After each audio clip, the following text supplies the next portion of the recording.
We could sum up this idea that when the wish for virtue is but a reaction to the pressures of society, it becomes a mind trap. It becomes a source of contradiction and difficulty, which actually leads you away from virtue. Whereas when you add the neutral point, then all of a sudden you create a much more valid concept of virtue becoming the balancing point that leads you back to that neutral source that everything originated from.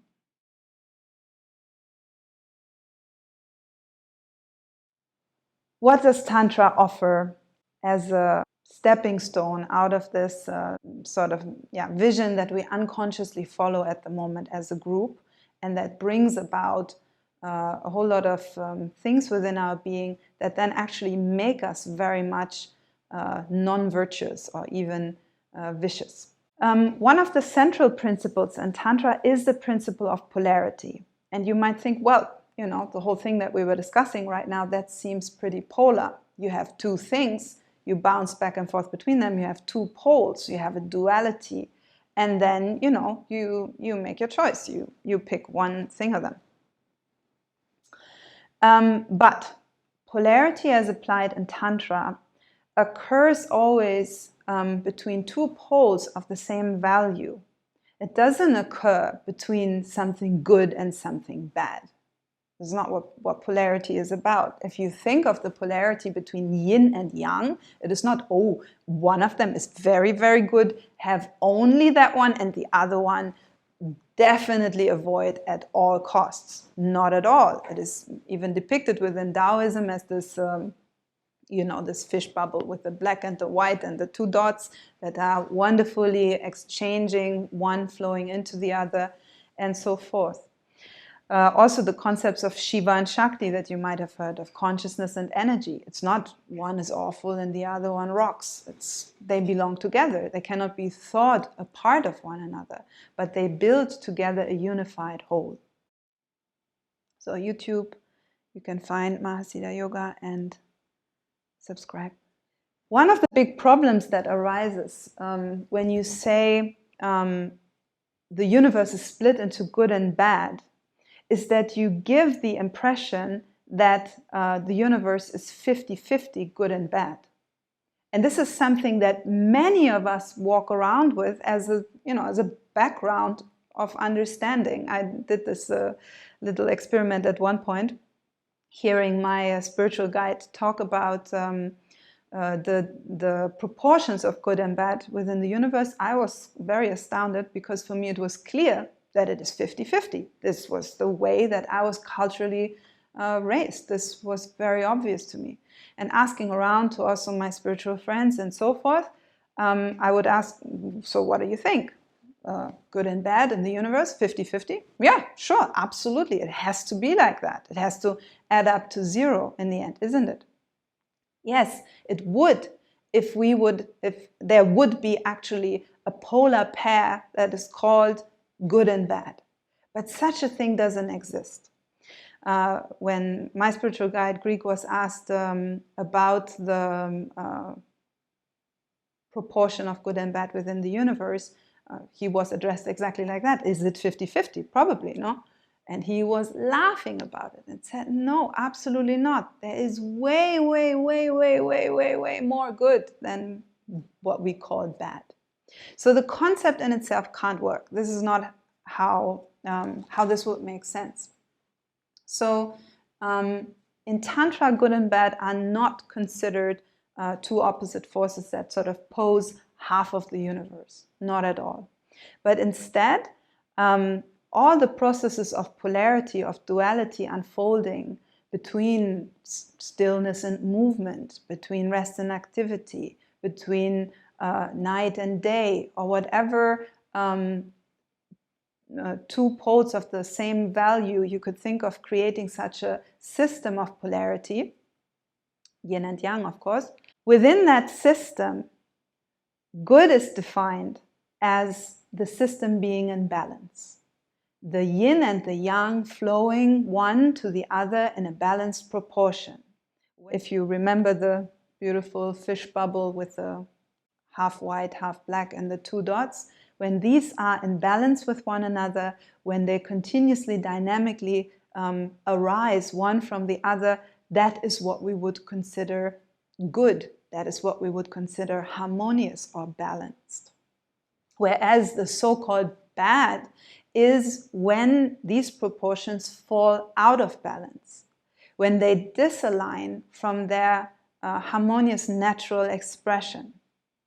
So when within my pendulum, where I'm swinging between yin and yang, or between movement and stillness, or between any two things, when I tend to stick to one side, when I tend to have a bias and stay longer in the stillness than is healthy for my system, that's what we would call laziness, right? If I tend to stick too much to the movement side and just stay there longer than is good for my system, we would call that excessive action. We would call that burning ourselves out. So the so-called bad is when imbalance is created. And within the totality of the universe, in the light of Tantra, imbalance is considered something ephemeral, is something that in the end of things will disappear back into balance. It is just a momentary thing that we experience then as difficulty, as negative states, as vices, and so forth. But with this you can understand why the proportions between good and bad are so much different than our sort of cultural upbringing allows us to understand. There is way more good than bad, because imbalances are but a movement within creation, a moment of imbalance, which then even by principle, some of you know the principle of compensation, will even be evened out with a counter movement. And that's it, and then we continue our journey. So this is a very, very different viewpoint of looking upon what is vicious and what is virtuous. And if you want to put it a bit more practical, you will see that, for example, the virtue theory by Aristotle very much aligns with this idea. Aristotle considered virtuous whatever has the right amount. Translates into balance, whatever is balanced. He would consider the virtue as the balancing point, the sweet spot between two extremes that would pose what he would define as a vice. So, for example, courage is the precise balancing point between cowardice as one extreme and recklessness as another extreme. The courage point is in the center, is the neutral point that sort of balances the entire system out.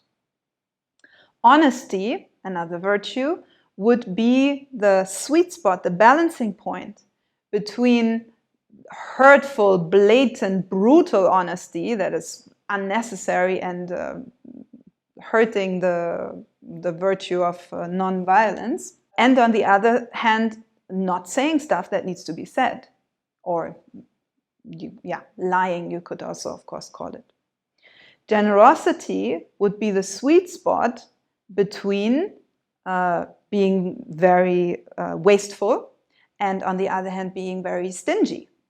And then generosity would be exactly that point where we are willing to give that which is harmonious to give, that surplus which we have, being willing to continuously offer that would be generosity. And in accordance to Aristotle, virtue leads to what he calls eudaimonia, which is basically a life that is well lived, a life that feels balanced and flourishing and transforming and succeeding. So whenever we continuously step into that sweet spot between any excess, any extreme, then actually life will unfold very naturally, transformative, full of growth, fulfillment, and so forth. And this is what Aristotle considered morally sound, which goes very much along with the idea of virtue in Tantra. We could sum up this idea that when the wish for virtue is but a reaction to the pressures of society, it becomes a mind trap. It becomes a source of contradiction and difficulty, which actually leads you away from virtue.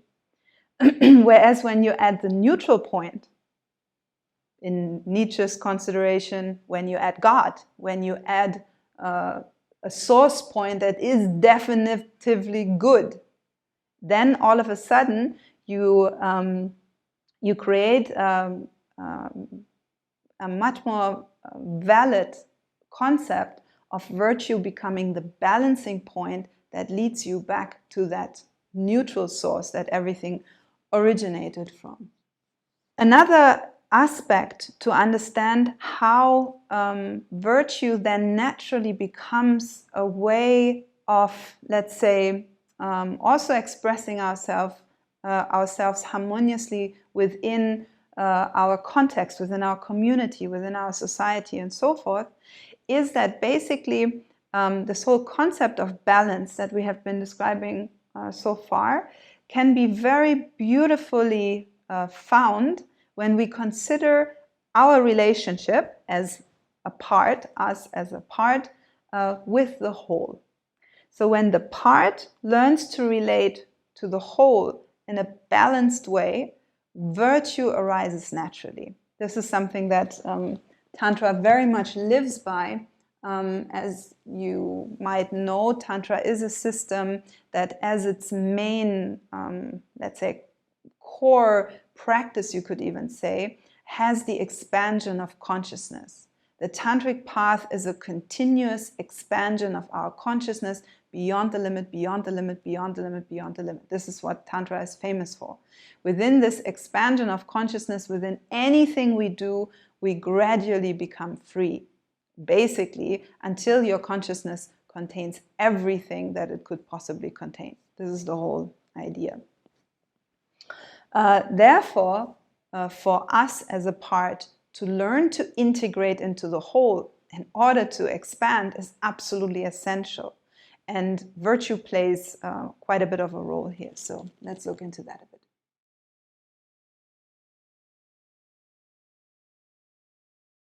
Hey guys, if you like this video, make sure to like and subscribe to our YouTube channel for more content on spirituality, Tantra, and more. And if you want to sign up for our online classes or for our retreats, you can see our website on the description below.